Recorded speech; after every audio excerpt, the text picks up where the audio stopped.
Halo, assalamualaikum warahmatullahi wabarakatuh. Selamat pagi. Barusan kita petik terong dari pekarangan sebelah timur rumah. Nanti kita akan cek mau dibikin apa sama istri saya. Kemudian saya juga akan mau minta air cucian beras seperti biasa untuk produksi lindi, produksi kompos yang menggunakan komposter. Kita juga akan ambil sampah dapur yang organik ya, selain plastik kaleng dan air. Oke, kita cek. Mana tadi terong yang dipetik? Coba lihat. Terong yang dipetik, oh tadi ada cuma dua, ini dapat udah dipotong-potong, dapat satu rantang. Nanti kan diapakan ini? Mau dibikin sambal balado. Sambal balado, campurannya? Yang itu apa itu? Cabe. Enggak, yang itu apa yang di sebelahnya? Ini mau bikin bakwan. Oh, bakwan. Kalau sambal balado itu ada terong, terus cabe merah besar, cabe merah hijau. Sayangnya kita belum nanam cabe, ada tomat kita udah nanam. Cabai yang besar itu belum, ya baru cabai rawit itu masih beli. Ya. Oke, nanti di sambal terong. Berarti menu pagi ini ada sambal terong, ada bakwan, ada tempe goreng seperti biasa. Sayurnya ada lalap jadi kacang panjang punya kita sendiri. Kemudian kita di dapur ini minta biasa seperti biasa. Mana? Apa yang jatah saya pagi-pagi ini? Jatah pagi buat saya bukan kopi susu, bukan teh, tapi adalah air cucian beras. Ini jatah setiap pagi ini buat saya. Bukan air susu atau air kopi atau air teh, karena memang saya tidak suka kopi ya. Paling air putih saja minumnya. Ini jatahnya air yang putih tapi air cucian beras. Dan satu lagi adalah sampah. Jadi saya itu tempat sampah yang dikasih ke saya itu sampah ini. Ya, sampah apa namanya ini, yang ini, oh ada salah, ini adalah sampah organik yang berasal dari daun-daunan, potongan sayur seperti tadi, potongan terongnya mana tadi ya? Nah ini apa namanya, gagang terongnya. Kemudian tadi mau buat bakwan pakai ini jagung. Kita sudah beli bijinya, cuma media tanamnya lagi kita olah di bedengan, belum kita tanam jagungnya, jagung manis ini masih kita beli. Mungkin beberapa 1 bulan ke depan sudah bisa kita petik sendiri. Kemudian ini adalah tempat sampah yang anorganik, yang berupa plastik, kaleng dan lain sebagainya. Kalau yang ini yang organik yang akan kita gunakan untuk kompos. Oke, kita menuju ke tempat pengomposan. Oke, kita sekarang sudah berada di lab mini. Lab mini. Tadi kita sudah ambil bahan-bahan dari dapur, kemudian kita bawa ke lab ini. Apa yang ada di sini? Mari kita cek. Fokusnya kali ini kita akan ke air lindi, yaitu komposter yang anaerob. Bahan-bahan yang kita persiapkan setiap pagi kalau adalah yang jelas adalah sampah dari dapur, sampah organik. Ini sudah jelas. Setiap pagi ada. Kemudian kebetulan kita kemarin dapat jambu untuk rujak ya, tapi nggak habis. Ini ada jeruk juga yang nggak kemakan karena mungkin masam sih. Jambu, jeruk, buah, kulit buah apa saja. Kemudian satu lagi, kebetulan tetangga kita adalah penjual jamu. Setiap hari ada limbah ini, ampas jamu. Kita minta juga. Ampas jamu ini sudah kita rendam 1 hari 1 malam 24 jam menggunakan jerigen. Air rendamannya ini sudah kita saring, sudah kita peras. Ya, ini di air rendamannya. Ini nggak tahu, belum kita tanyakan nanti seperti apa, tapi sepertinya adalah herbal yaitu jadi fungsinya ganda. Satu untuk pestisida nabati juga, yang kedua untuk pupuk organik cair juga. Nanti juga kita akan fermentasi menggunakan seperti biasa aktivatornya E4 yang ditambah dengan molase atau tetes tebu. Kalau E4 tidak ada, kita pertama bisa buat mol dari apa namanya, untuk mengganti E4. Kadang-kadang memang di suatu tempat itu ada teman kita yang kebetulan di sana tidak ada yang jual E4. Maka bisa kita ganti dengan membuatnya sendiri, yaitu dengan air kelapa, kemudian keong atau siput, kemudian satu lagi gula merah. Kalau gula merah tidak ada, gula pasir. Tapi kalau gula merah seluruh daerah sudah ada lah. Itu difermentasi 2 minggu, itu sudah menjadi mol atau pengganti dari E4 itu kalau tidak ada. Oke, ini dia air cucian beras yang kita ambil tadi di dapur. Kemudian prosesnya ada 2 jenis pemanfaatan yang sering kami lakukan tentang air cucian beras ini. Yang pertama, kita langsung fermentasi saja, masukkan ke dalam jerigen, tambahkan 1 tutup botol E4 dan 1 tutup air molase. atau tetes tebu yang bisa juga diganti dengan gula merah. Memang sebaiknya pakai gula merah, itu lebih bagus karena kandungan nutrisinya lebih banyak daripada molase. Biasanya itu yang pertama, satu kita gunakan untuk mol atau pupuk organik cair yang difermentasi selama 1 minggu, tiap hari dibuka, tiap hari ditambah seperti ini juga lagi. Yang kedua, kita gunakan air ini untuk menyiram bahan-bahan yang ada di dalam komposter. Setiap kali kita memasukkan bahan-bahan organik untuk kompos, juga akan kita siram dengan menggunakan air ini yang sudah dicampur dengan E4 dan tetes tebu. Gunanya apa? Supaya proses pengomposan di dalam komposter itu lebih cepat. Kemudian air ini juga setelah dia membasahi bahan-bahan organik yang ada di dalam komposter, juga air ini akhirnya dia menetes ke bawah, mengendap di bawah menjadi air lindi. Jadi air lindi kita bisa produksinya juga banyak karena kita tambahkan setiap hari, mungkin ini ada hampir 1 liter ya, air cucian beras yang pertama ya, yang pertama. Ini yang udah masih apa namanya, keruh putih seperti ini. Oke, kita langsung saja berikan 1 tutup E4 dan 1 tutup tetes tebu. Kalau misalnya pakai gula merah, kita ambil gula merah seginilah, gula merahnya segini, kita cairkan juga dengan air ini juga, tambah apa? Ini 1 tutup.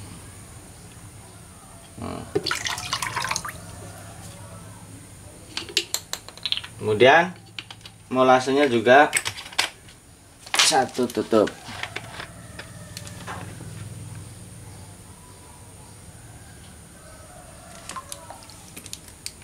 Nah, dan nanti kita aduk, kita gunakan untuk memasukkan bahan-bahan ini yang akan kita buat menjadi kompos di dalam komposter.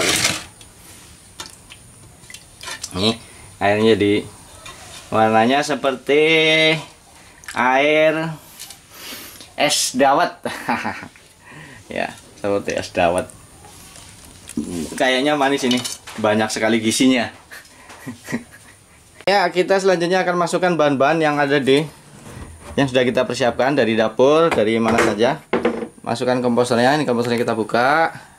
Tuh di dalam udah banyak sekali limbah. Sudah termasuk diantaranya adalah kemarin kita minta limbah ubi cilembu, potongan-potongan ubi kecil-kecil. Katanya bisa tumbuh sih, tapi nggak apa-apa, coba kita. Ini ada salah satunya bahan kita, sisa-sisa buah-buahan. Masukkan juga sisa buah-buahan. Dan ada sampah dari dapur. Kita masukkan juga.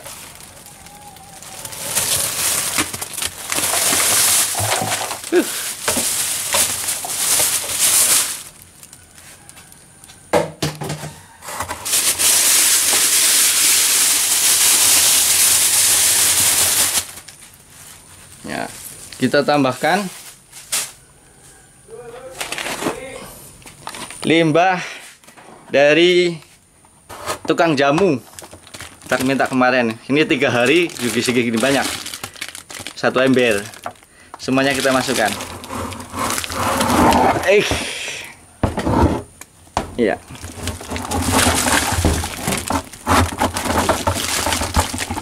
Oke.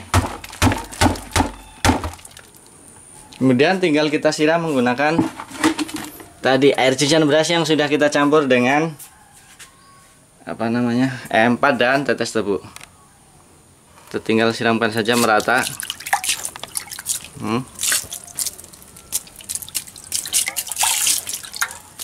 Ya, secara merata seperti ini.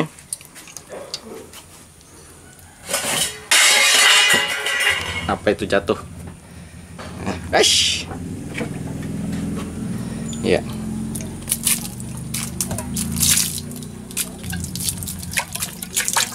Kemudian biarkan mereka terfermentasi. Oke. Seperti itu setiap kali kita menambahkan material baru. Oh ya, ada yang lupa tentang air lindi. Apa sebenarnya air lindi? Di komen di YouTube ada yang bertanya bahwa katanya air lindi itu kan mengandung racun. Menurut yang dia baca, itu katanya air lindi mengandung racun. Ya, sebenarnya begini. Air lindi adalah air resapan atau hasil dari proses penguraian dari hasil pelarutan dari bahan-bahan yang terdapat di tempat sampah. Jadi manakala ada tempat sampah yang menumpuk, baik sampah kota maupun sampah mana saja menumpuk di sana, dia akan mengalami penguraian oleh mikroba sehingga membentuk cairan. Apalagi setelah ditambah dengan cairan dari luar, misalnya air hujan. Air hujan mengenai sampah, kemudian cairan itu juga ikut terlarut di dalam sampah-sampah tersebut, sehingga terciptalah air lindi di bawah, mengendap di bawah di tanah. Itu kalau yang terjadi di sampah. Makanya air lindi yang berasal dari tempat sampah yang umum, yang terbuka di luar, maka itu berbahaya karena kandungannya bukan sekedar kandungan bahan organik, tetapi berbagai macam kandungan seperti ada FN, ada B, ada SZN, ada FN ya. Ada beberapa zat yang tidak boleh diberikan untuk tanaman. Itu kalau air lindi yang sebenarnya yang berasal dari tempat sampah. Karena di sana tempat sampahnya itu bermacam-macam ya, ada sampah organik, ada sampah, ada plastik, ada kaleng, ada besi dan lain sebagainya. Banyak sekali bermacam-macam jenis, beribu-ribu jenis. Juga di sana banyak sekali mikroba atau bakteri-bakteri, mikroorganisme bermacam-macam. Ada yang baik, ada yang jahat juga. Sehingga ketika terjadi hujan, mereka bercampur jadi satu, keluar air lindinya yang belum bisa langsung digunakan. Berbeda dengan air lindi yang kita pakai. Air lindi yang kita pakai adalah air lindi yang berasal dari bahan-bahan pilihan, yaitu bahan-bahan organik yang kita dapat dari dapur maupun sisa pengumpulan dari sisa-sisa buah-buahan yang kita minta dari tukang buah ataupun tukang es buah. Bahan-bahan organik yang pilihan itu, yang terpilih itu, yang sudah kita sortir itu, kemudian kita proses melalui komposter baik aerob maupun anaerob dengan bantuan mikroorganisme yang sudah dikondisikan sedemikian rupa yang cocok untuk tanaman, yaitu seperti misalnya E4 ya, atau kalau tidak ada E4 ya kita buat sendiri mol, sehingga mikroorganisme yang bertugas mengurai bahan organik tersebut itu sudah pilihan. Itu mikroorganisme yang ramah lingkungan yang bisa digunakan untuk proses fermentasi bahan organik menjadi pupuk untuk tanaman. Nah, dari proses itulah tercipta air lindi, air resapan, air ya penguraiannya dari bahan-bahan organik tersebut yang menetes ke bawah. Ini seperti ini air lindi. Jadi berbeda dengan lindi yang sebenarnya yang dihasilkan di tempat sampah yang umum. Kalau air ini berarti airnya sudah terpilih dari bahan-bahan terpilih. Namun demikian, ini sudah bisa langsung kita pakai. Namun akan lebih baik lagi ketika ini difermentasi. Ini kita fermentasi seminggu dengan E4 juga. Oke, demikian. Untuk keterangan lebih lanjutnya tentang air lindi di deskripsi di bawah, ada di bawah video, silahkan dibaca. Nah, ini dia air lindi yang sudah kita ambil, kita panen dari komposter yang tadi itu yang aerob. Yang anaerob sudah ada sih, bisa kita panen juga. Coba kita tambahkan nanti. Ya jelas sudah ada, wong. Tadi ditambahkan air cucian beras juga. Tuh, mengalir. Oke. Ya, ini sudah. Kita tinggal tambahkan 1 tutup E4 dan 1 tutup molase. Kalau tidak ada molase bisa dengan gula jawa dicairkan. Ini kemudian ditutup. Nanti akan kita kasih ya. Tangannya satu susah. Ini ditutup. Nanti setiap hari dia akan membentuk gas di dalam karena terjadi proses penguraian fermentasi. Terjadi gas, maka harus dibuka setiap hari. Sebentar saja, ces gitu. Ini contoh yang sudah hari kemarin yang belum kita buka.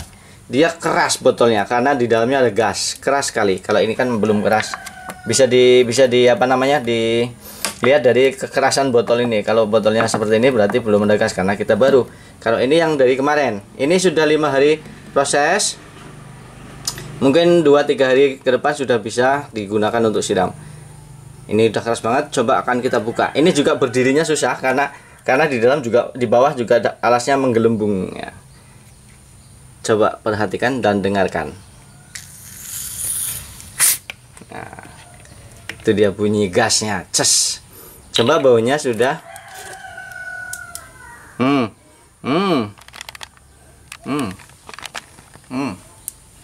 Ya udah mendekati bau tape. Tidak seperti pada saat pertama. Oke, mungkin ini 2-3 hari mendatang sudah bisa kita gunakan untuk siram. Ini dia. Oke, kita sudah dapatkan air lindi yang sudah difermentasi. Ini sekitar ada 600 cc. Nanti kan gunakan untuk yang ini 200 cc, yang ini untuk yang ember besar 400 cc. Ini kita ambil dari air kolam lele, ya, bukan yang di tembok tapi kolam yang di tanah. Tuh, yang di sebelah sana kolam lele yang di tanah, ya. Oke, kita kira-kira saja. Yang di sini 200 cc.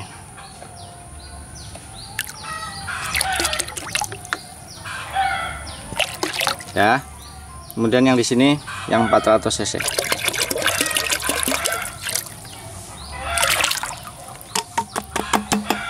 Ya. Ya, aromanya aroma tape ya. Cut. Tidak seperti air lindi pada saat dipanen, itu aromanya agak banget gitu. Tapi setelah difermentasi seminggu, ini seperti tape kita aduk. Ini kebetulan ada kuning-kuning, ini tadi bekas embernya, bekas untuk apa? Limbah jamu. Jadi ada kunyit juga. Kita akan gunakan untuk nyiram tanaman kacang panjang kita yang sudah mulai muncul 4 daun dan sudah harus diberi penopang. Ini sudah pukul 9, telat sih, tadi ada kegiatan lain mencari daun kita, siramkan saja ini.